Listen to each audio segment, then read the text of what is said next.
All right, so let's talk a little bit about hand path and barrel path to the ball. You hear a lot of people say, you got to stay inside the ball. What does that really mean, to stay inside the ball? I'll tell you from in our terminology, what that means is that I always want my hands, obviously, to be inside the ball, but when I'm hitting an inside pitch, I got to be able to get my hands pulled inside far enough that I can, again, keep that ball fair. So when I'm talking about now on an outside pitch, if the ball's out away from me, my hands can go there, so they're in a totally different position. But the key is inside the ball. Now let's talk about how we get there in our hand path. And when we get started, the first move is our hands are coming right down the slot. Okay, you can think about it in terms of driving this elbow. You can think about it in terms of pulling the wrist. You can think about it in a lot of different ways. And they're really all the same thing. But the key is when I enter into what we call the slot, okay, this is the slot right here that I want my hands to continue to work in. You can notice that the barrel head is above my hands, okay? Obviously. The barrel head is also inside my hands. Okay? If I get in the slot and my barrel head is out here, chances are I'm already beat. Okay? If I get in the slot and my barrel head's already down here, I'm in trouble. So I want to stay on top of my hands and inside my hands for as long as I can as my hands work through that slot. Now, obviously, if I'm standing here doing it in slow motion, this happens pretty quick on a normal swing. But I'm standing here doing it in slow motion, and it's easy for me to control it. It gets a little bit more challenging as I try to do it full speed. But if I have the fundamentals of staying inside with my barrel and I'm on top of my hands, I'm going to put myself in a good spot to hit more often than not. Okay? As a hitter, I want to lift the ball. Okay? I don't want to hit ground balls. There's 5 infielders. Okay? And if I hit ground balls all day long, most of the time, some of them are going to get through and be hits. A lot of them are going to be outs. I want to hit line drives, and I want to hit line drive, 9 drives that rise. So that's really what I'm trying to do. But how do I do that? Okay? Obviously, if I want to hit the ball on a line or in the air, I got to get the bottom of the ball. Okay? How much of the bottom of the ball I get is going to determine whether it's a fly ball, a pop-up, a line drive, or whatever else it might be. The key in terms of lifting the ball is that I don't try to lift the ball too early.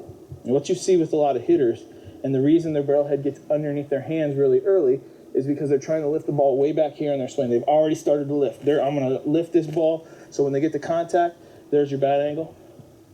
Weight's back.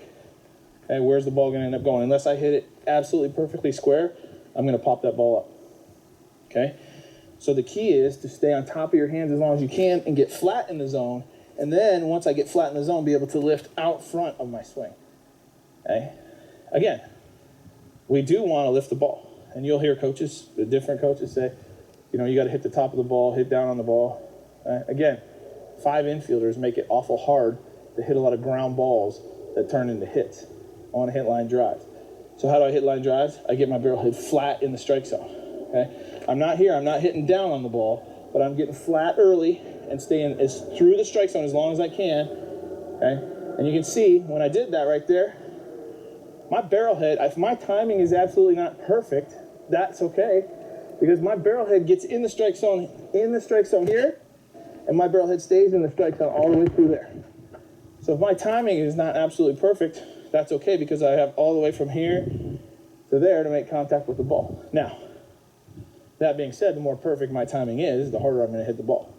Okay? Because if the ball's away and I'm early and I'm trying to hit it back here, but I actually hit it here, I'm not going to hit the ball as hard. Okay? However, the premise is still true that if I stay through the strike zone longer, 1, I'm going to generate more power. 2, I'm theoretically going to make more contact because I give my barrel head all that time in the strike zone. Okay? Now, if I'm over or under the ball, that's fine. But if I'm a little bit early or a little bit late, my barrel head's in the strike zone that long, I'm going to give myself a chance to have success and a chance to drive the ball.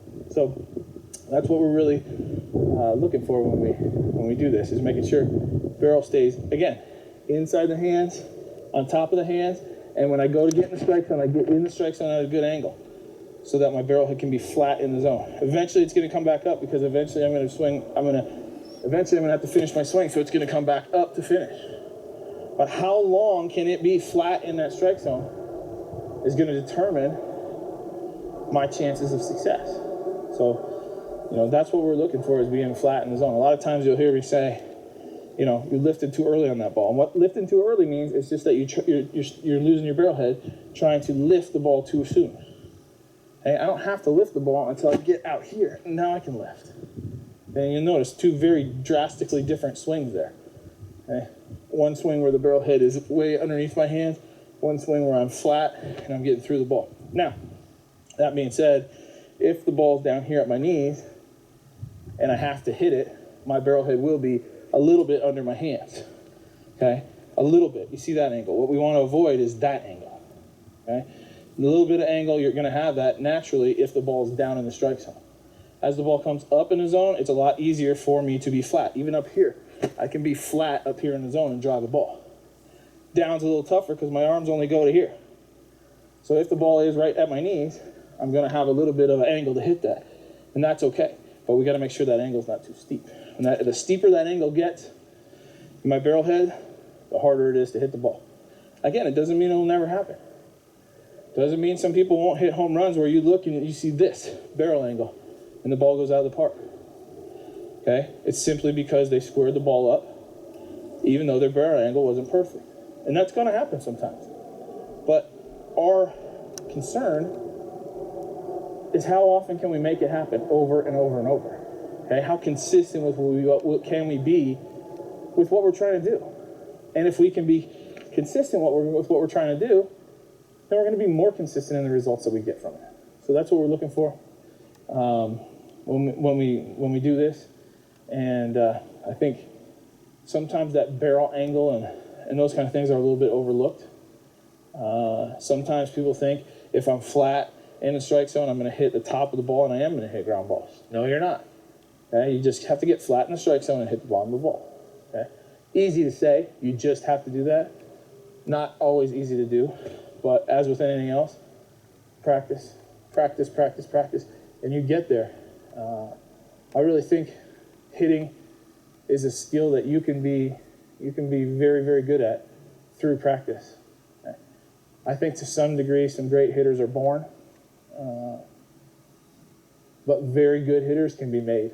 And if you're willing to put the time in and the practice in to get yourself where you want to go, you can be a very good hitter.